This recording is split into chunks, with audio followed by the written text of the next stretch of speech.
I'm an atheist myself, but I just had a question on an interpretation of a Bible verse that Christians sometimes use to justify that the Old Testament no longer matters. It's I think it's Matthew 5:18.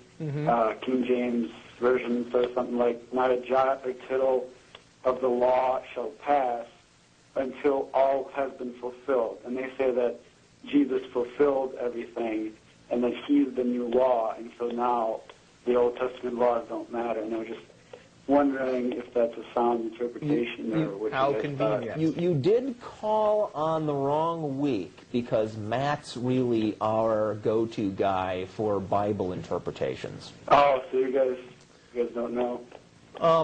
Here's my take on it, which ahead, is Russ. that this is, like many things, an attempt to disavow the bad stuff in the Old Testament, like,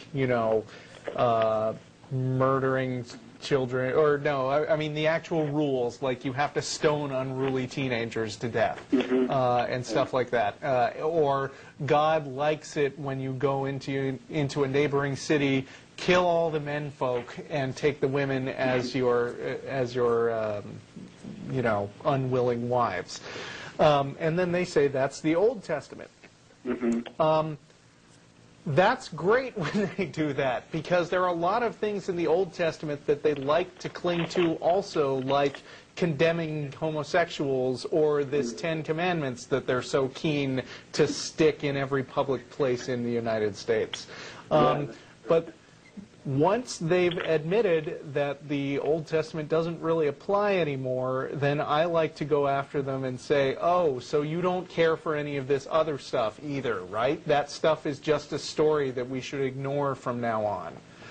And of course, they want to pick and choose which parts of the Old Testament are still okay, but that's not interpreting things on the basis of divine command. That's just picking stuff you like anyway and finding the parts of the book that you agree with.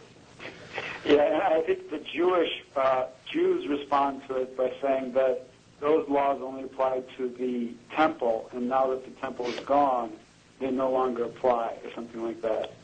Right.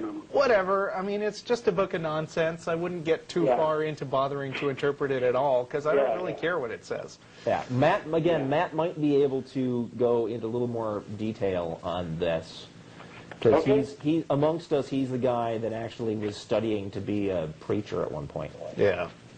All right, maybe I'll call him next week. All right, thanks, guys. All right. Look forward to hearing it.